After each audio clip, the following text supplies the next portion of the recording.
જય સ્વામિનારાયણ. સહજાન વિદ્યાલયના વિડીયો લેક્ચરમાં આપ સર્વ વિદ્યાર્થી મિત્રોનું હાર્દિક સ્વાગત છે. ધોરણ 11 રસાયણ વિજ્ઞાન પ્રકરણ 1. આજના વિડીયો લેક્ચરમાં આજે આપણે સરેરાશ પરમાણુ દળ એનું સૂત્ર એ કેવી રીતે નક્કી કરવામાં આવે, એના ઉદાહરણો, એના વિશે જોઈશું. તો સરેરાશ પરમાણુ દળ નક્કી કરતા પહેલા સમસ્થાનિકો એટલે શું એના ઉદાહરણો સમજીશું. શા માટે પરમાણુ દળને બદલે ગણતરી માટે સરેરાશ પરમાણુ દળનો ઉપયોગ કરવામાં આવે, સરેરાશ પરમાણુ દળ શોધવાનું ટકાવાર પ્રમાણ, પ્રતિશત પ્રમાણ, સમસ્થાનિકોના પ્રતિશત પ્રમાણના આધારે એક સૂત્ર ભણીશું. સમસ્થાનિકોના પ્રચુરતા અંશ એના આધારે બીજું સૂત્ર ભણીશું અને ઉદાહરણ આપીને સરેરાશ પરમાણુ દળ કેવી રીતે શોધી શકાય એની સમજૂતી આપીશું. વધારાના પણ કેટલાક ઉદાહરણો આ લેક્ચરમાં જોઈશું કે દાખલામાં કેવી રીતે પૂછી શકાય અથવા તો એમસીક્યુ માટે આ દાખલા કેવી રીતે પૂછી શકાય એના ઉદાહરણો પણ જોઈશું. તો સૌ પ્રથમ સરેરાશ પરમાણુ દળ સમજતા પહેલા સમસ્થાનિકો સમજી લેવા પડે, જે આપણે જૂના ધોરણમાં તમે ભણી ગયા છો અને આ બીજા પ્રકરણમાં પણ વિસ્તારપૂર્વક સમસ્થાનિકો વિશે ભણવાનું છે. હાલ પૂરતું આપણે એટલું યાદ રાખીએ કે જે પરમાણુઓના પરમાણુ ક્રમાંક સરખા હોય પરંતુ પરમાણુ દળાંક જુદા જુદા હોય તેમને એકબીજાના સમસ્થાનિકો કહે છે. અથવા બીજી રીતે એમ કહેવાય કે જે પરમાણુના કેન્દ્રમાં પ્રોટોનની સંખ્યા સરખી હોય પરંતુ ન્યુટ્રોનની સંખ્યા જુદી જુદી હોય તો તેમને સમસ્થાનિકો કહે છે.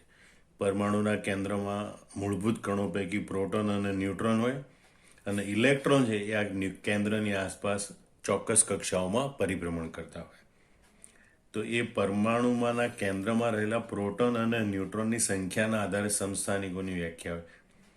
જે પરમાણુના અથવા તો જે તત્વના એમ પણ કહેવામાં આવે જે તત્વના પરમાણુના કેન્દ્રમાં પ્રોટોનની સંખ્યા સરખી હોય પરંતુ ન્યુટ્રોનની સંખ્યા જુદી જુદી હોય તો તેમને સમસ્થાનિકો કહે છે. તો એના કેટલાક ઉદાહરણો જોઈએ આપણે. કે હાઇડ્રોજનના 3 સમસ્થાનિકો છે જેને 1H1, 1H2, 1H3 સંજ્ઞા વડે દર્શાવે. જ્યાં ડાબી બાજુ નીચે દર્શાવેલો સંખ્યા છે 1, એનો પરમાણુ ક્રમાંક એટલે કે પ્રોટોનની સંખ્યા દર્શાવે.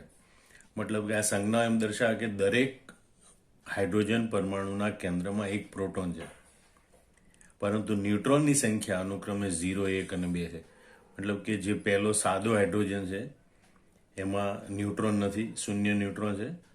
બીજો સમસ્થાનિક છે અને ડ્યુટેરિયમ કહેવાય, એમાં 1 ન્યુટ્રોન હોય અને ટ્રિટિયમ જે ત્રીજો સમસ્થાનિક છે એમાં 2 ન્યુટ્રોન હોય છે. આમ હાઇડ્રોજનના 3 સમસ્થાનિકો હોય, 1H1, 1H2 અને 1H3. દરેકના કેન્દ્રમાં એક પ્રોટોન હોય. 1H1માં એક પણ ન્યુટ્રોન હોતો નથી, 1H2માં 1 ન્યુટ્રોન હોય અને 1H3માં 2 ન્યુટ્રોન હોય. એ રીતે ઓક્સિજનના પણ 3 સમસ્થાનિક હોય, O16, O17 અને O18, O16, O17, O18. દરેકના કેન્દ્રમાં 8 પ્રોટોન છે પરંતુ ન્યુટ્રોનની સંખ્યા છે એ O16માં 8, O17માં 9 અને O18માં 10 હોય છે.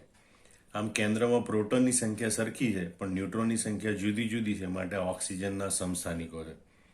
આમ સમસ્થાનિકો હોય એના કેન્દ્રમાં પ્રોટોનની સંખ્યા સરખી હોય પરંતુ ન્યુટ્રોનની સંખ્યા જુદી જુદી હોય છે. હવે કુદરતી રીતે મળતા ઘણા તત્વો છે એક કરતાં વધારે સમસ્થાનિકો ધરાવતા હોય. હવે આ સમસ્થાનિકોનું કુદરતમાં અસ્તિત્વ અને તેમની પ્રચુરતા એટલે કુદરતમાં એમનું દળ ટકા, વજનથી ટકાવાર પ્રમાણ, એ બંનેને ધ્યાનમાં લઈએ તો એના પરથી તત્વનું સરેરાશ પરમાણુ દળ નક્કી કરી શકાય. એટલે કે એ કેટલા પ્રમાણમાં હાજર છે અને એમનું પરમાણુ દળ કેટલું છે એ બંનેનો સમન્વય કરી અને સરેરાશ પરમાણુ દળ ગણતરી કરવામાં આવે અને સરેરાશ પરમાણુ દળનો ઉપયોગ પછી અન્ય ગણતરીઓ માટે કરી શકાય છે. તો આપણે જોઈએ કે સરેરાશ પરમાણુ દળનું સૂત્ર કેવી રીતે તારવી શકાય. ધારો કે તત્વો E1, E2, E3 છે.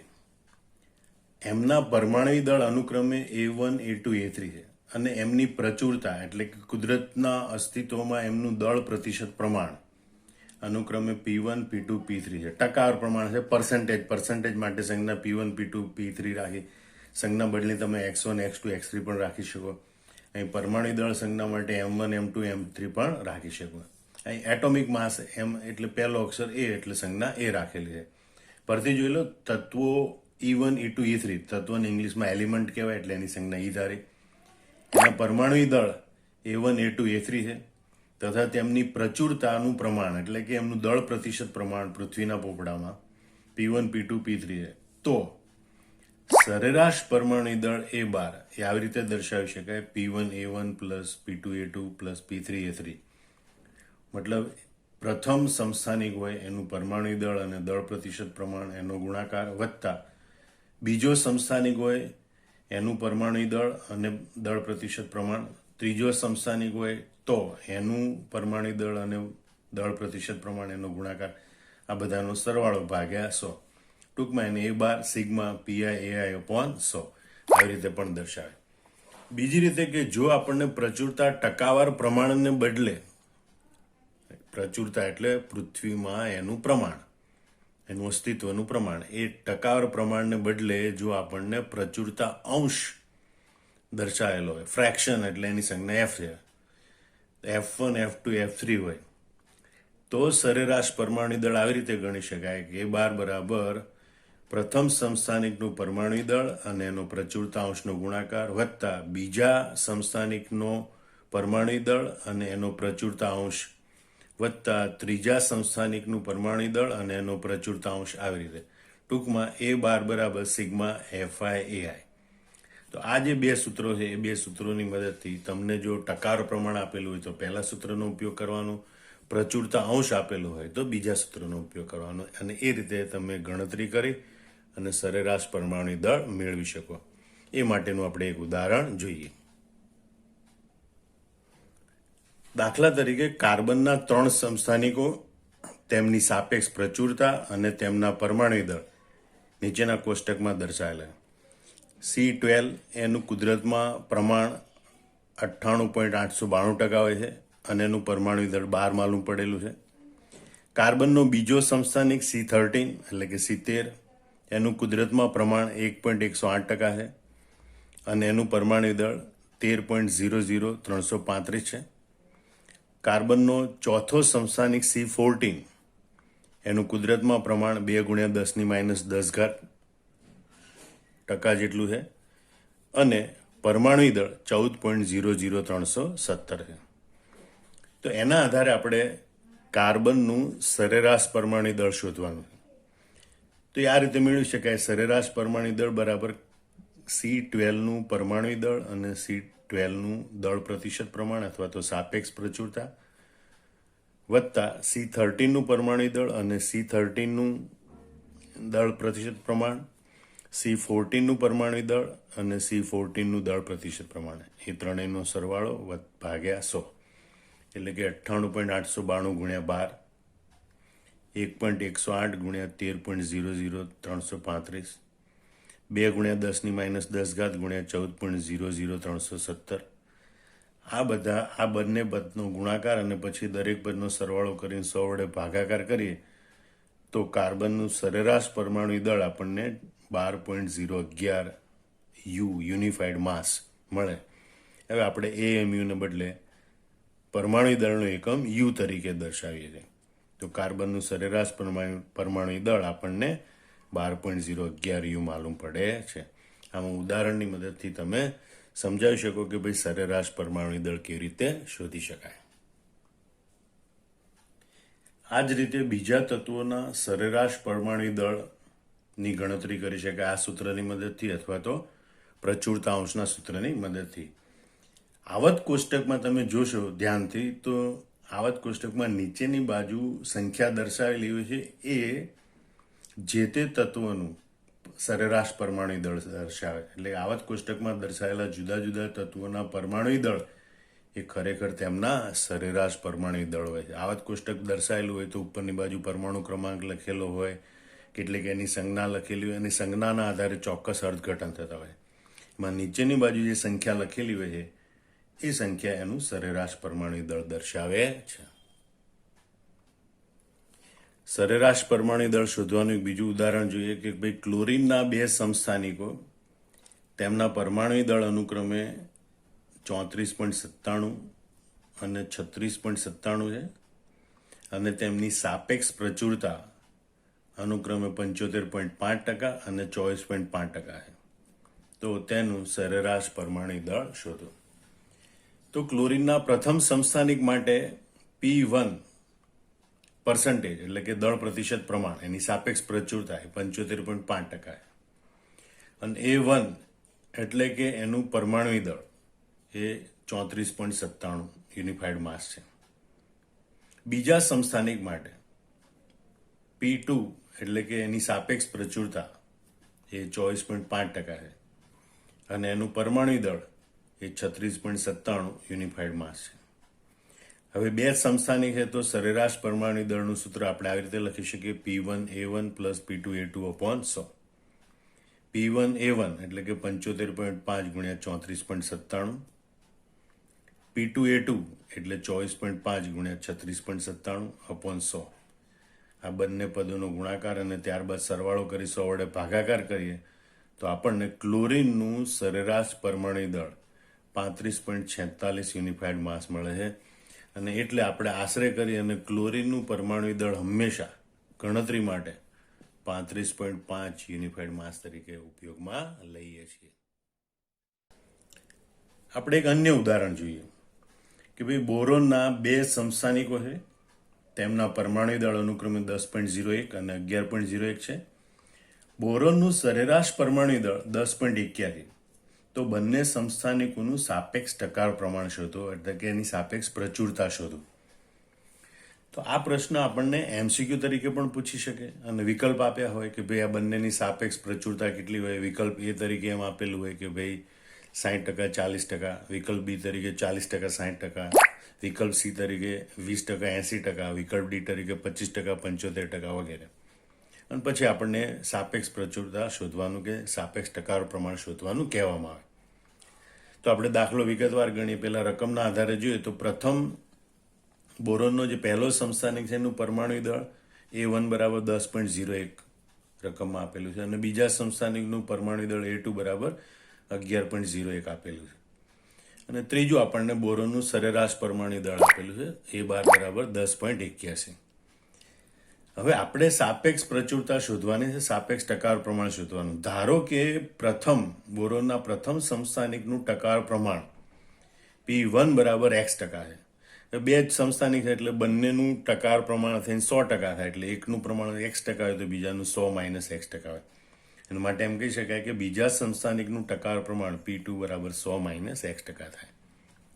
અને બોરોનનું સરેરાશ પરમાણુ દળ A12 બરાબર 10.81. હવે આપણે જો એક સરેરાશ પરમાણુ દળનું સૂત્ર આ પ્રમાણે છે કે સરેરાશ પરમાણુ દળ બરાબર P1A1 પ્લસ P2A2 અપોન 100. સરેરાશ પરમાણુ દળ આપી દીધેલું છે તો આપણે એની નીચે લખીએ 10.81 બરાબર P1 બરાબર X અને A1 બરાબર 10.01, X ગુણ્યા 10.01, P2 બરાબર 100 - X અને A2 બરાબર 11.01 એટલે 100 - X ગુણ્યા 11.01 અપોન 100. આ 100ને ગુણાકારમાં લઈએ 10.81 ગુણ્યા 100 એટલે 1081. સાદુરૂપ આપીએ 10.01x. અહીંયા 100 ગુણ્યા 11.01 એટલે 1101 - 11.01. હવે 10.01x - 11.01x બરાબર -x વત્તા 1101. આપણે -xને આ બાજુ લઈને 1081 પેલી બાજુ લઈએ તો x = 1101 - 1081 માટે x બરાબર 20. જો x બરાબર 20 હોય તો 100 - x બરાબર 80 થાય. આમ પહેલો સમસ્થાનિક એટલે કે 10.01 પરમાણુ દળ ધરાવતો સમસ્થાનિક છે એનું સાપેક્ષ પ્રમાણ એટલે કે દળ ટકાર પ્રમાણ 20%. અને બીજો સમસ્થાનિક એટલે કે 11.01 પરમાણુ દળ ધરાવતો સમસ્થાનિક છે એનું સાપેક્ષ પ્રમાણ એટલે કે દળ ટકાર પ્રમાણ 80% માલુમ પડે છે. આમ આ ઉદાહરણ સમજી અને તમે MCQનો જવાબ આપી શકો. હવે આપણે ફરીથી ઝડપથી પુનરાવર્તન કરી લઈએ. પરીક્ષામાં આપણને સરેરાશ પરમાણુ દળની ટૂંક નોંધ પૂછાય તો સૌપ્રથમ પહેલા સમસ્થાનિકોની વ્યાખ્યા આપવાની અને એના ઉદાહરણ આપવાના કે ભાઈ જે પરમાણુના પરમાણુ ક્રમાંક સરખા હોય પણ દળ ક્રમાંક એટલે કે પરમાણુ દળ જુદા જુદા હોય એમને સમસ્થાનિક કહેવાય. અથવા તો જે પરમાણુના કેન્દ્રમાં પ્રોટોનની સંખ્યા સરખી હોય પણ ન્યુટ્રોનની સંખ્યા જુદી જુદી હોય તો એને સમસ્થાનિક કહેવાય. દાખલા કે હાઇડ્રોજનના 3 સમસ્થાનિકો હોય, 1H1, 1H2, 1H3.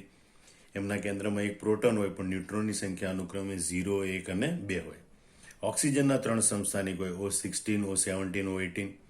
દરેકના કેન્દ્રમાં પ્રોટોનની સંખ્યા 8 હોય, પરંતુ ન્યુટ્રોનની સંખ્યા અનુક્રમે 8, 9 અને 10 હોય છે. હવે કુદરતમાં જ્યારે તત્વો છે જુદા જુદા સમસ્થાનિકો સ્વરૂપે જુદા જુદા પ્રમાણમાં મળતા હોય, ત્યારે એ સમસ્થાનિકોનું અસ્તિત્વ અને એની પ્રચુરતા એટલે કે દળ ટકા પ્રમાણના આધારે એના પરમાણુ દળને બદલે સરેરાશ પરમાણુ દળ ગણવામાં આવે.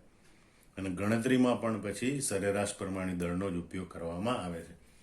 આપણે ધારી લીધું હતું કે ભાઈ તત્વો E1, E2, E3 વગેરે હોય, એમના પરમાણુ દળ A1, A2, A3 વગેરે હોય અને એમની સાપેક્ષ પ્રચુરતા P1, P2, P3 હોય, તો સરેરાશ પરમાણુ દળ A12 બરાબર P1 A1 plus P2 A2 plus P3 A3 upon 100. આ રીતે આપણે ગણતરી કરી શકીએ. ટૂંકમાં આપણે A12 બરાબર સિગ્મા PI AI અપોન 100 આ રીતે લખી શકીએ. અથવા તો પ્રચુરતા અંશ F1, F2, F3 વગેરે આપેલો હોય તો આપણે A12નું સૂત્ર આવી રીતે લખી શકીએ. A12 બરાબર F1 A1 plus F2 A2 plus F3 A3. ટૂંકમાં A12 બરાબર સિગ્મા FI. આ બે સૂત્રનું પછી આપણે કાર્બનના સમસ્થાનિકનું ઉદાહરણ આપ્યું હતું. એ ઉદાહરણ તમારે બરોબર યાદ રાખવાનું અને બીજા કેટલાક ઉદાહરણ આપ્યા હતા એ ઉદાહરણ સમજી લેવાના, પછી રકમ લખી અને ઉદાહરણો જાતે ગણવાના. એ ઉદાહરણ દાખલા માટે અને MCQ માટે પણ અગત્યના છે. આમાં સમગ્ર જવાબ તૈયાર કરી અને નોટબુકમાં જાતે મોઢે લખી નાખવાનો રહેશે. જય સ્વામિનારાયણ.